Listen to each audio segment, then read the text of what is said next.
খুব সহজে কিভাবে আর কি প্লাস্টিকের বোতল আর কি পরিষ্কার হবে খুব তাড়াতাড়ি অল্প সময়ের মধ্যে।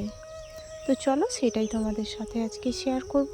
আর তোমরা সবাই আমার ভিডিওর সাথে থাকো, তাহলেই আর কি পুরোটা দেখতে পারবে বা জানতে পারবে যে প্লাস্টিকের বোতল কিভাবে আর কি পরিষ্কার করলে খুব তাড়াতাড়ি আর কি পরিষ্কার ঝকঝকে আর কি হয়ে যায়। তো চলো, আমরা গ্রামের বাড়িতে বোতল বেশিরভাগ এখন প্রায় সবাই ব্যবহার করি।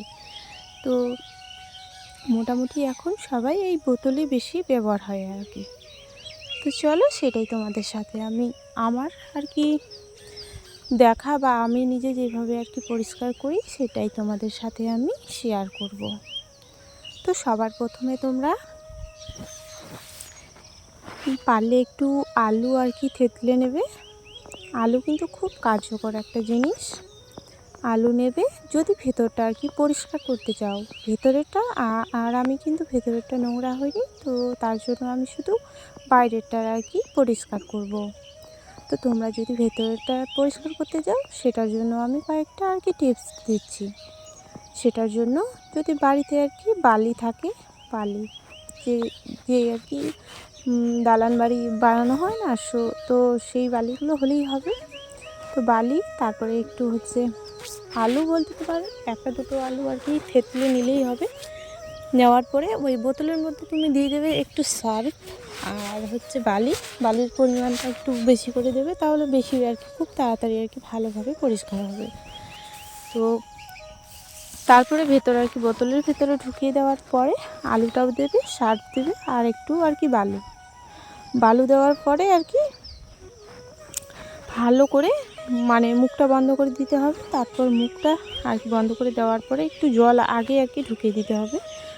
আর মানে যেরকম জল ঝাঁকানো হয় কি না, জল ভেতরে আর কি ঢুকিয়ে, তো সেরকমভাবে ঝাঁকাতে হবে।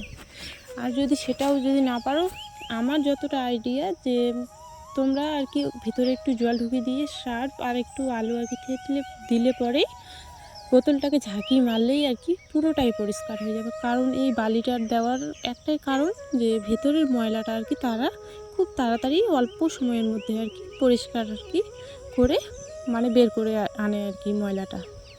তো তোমরা যদি ভেতরটা আর কি পরিষ্কার করতে যাও তাহলে এই টেকনিকটা আর কি ব্যবহার করতে পারো। আর বাইরেরটা যদি পরিষ্কার করতে চাও বন্ধুরা, তাহলে তোমাদেরকে কয়েকটা আর কি টিপস দেবো আমি আর কি যেরকম করে পরিষ্কার করি।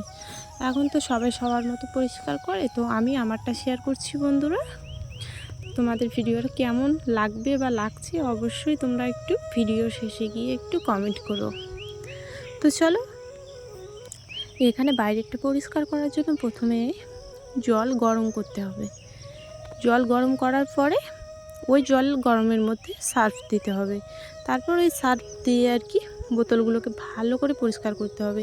গরম জলটা যেন ঠান্ডা না হয়ে যায়, সেই গরম জল একটু একটু করে তুলেই আর কি বোতলগুলোতে আর কি যে কোনো একটা কাপড় হোক বা অন্য কিছু দিয়ে আর কি করতে হবে। আর মনে করো যে আমরা যেরকম গ্রামে থাকি না, আমরা আর কি বেশিরভাগ ওই যে খড় আছে না, ওগুলো দিয়ে আর কি বেশি ব্যবহার করি। তো ওই খড় নিয়ে আমরা ওই জলে ডুবিয়েই আর কি ভালো করে পরিষ্কার করে নিই। তো এইভাবেই আর কি আমি বাইরেরটা আর কি এইভাবেই পরিষ্কার করি।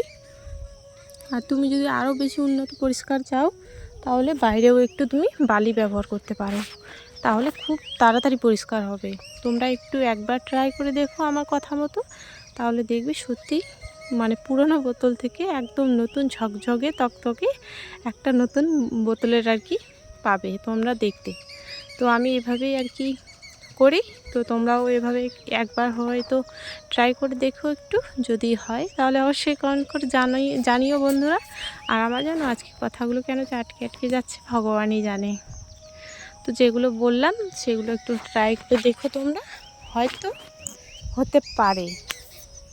কারণ সবাই সবার মতোভাবে পরিষ্কার করে, তো আমি আমারটা শেয়ার করলাম। আমি কিন্তু এভাবেই আমাদের বাড়িতে যতগুলো বোতল আছে সব কিছু আমি কিন্তু এইভাবেই পরিষ্কার করি বন্ধুরা। তো বাইরেরটা আমি যেভাবে বললাম, গরম জল নেবে, আর ওই গরম জলটা কিন্তু বেশি না, ঠিক আছে, অল্পটুকু করবা। আর একটু একটু বলতে মানে পরিমাণ মতো সার্ফ দেবা। আর সার্ফ দেওয়ার পরে ওই গরম জলে আর কি তোমার কাপড়টা ডুবিয়ে তারপর বোতলগুলো ঘষে ঘষে আর কি পরিষ্কার করে নেবে। আর সব থেকে আর কি পরিষ্কার করার ওই যে বোতলের মুখের যে টিপিগুলো আছে ওগুলো পরিষ্কার করার অনেক আইডিয়া আছে, পরের ভিডিওতে আর কি বলে দেবো তোমাদের।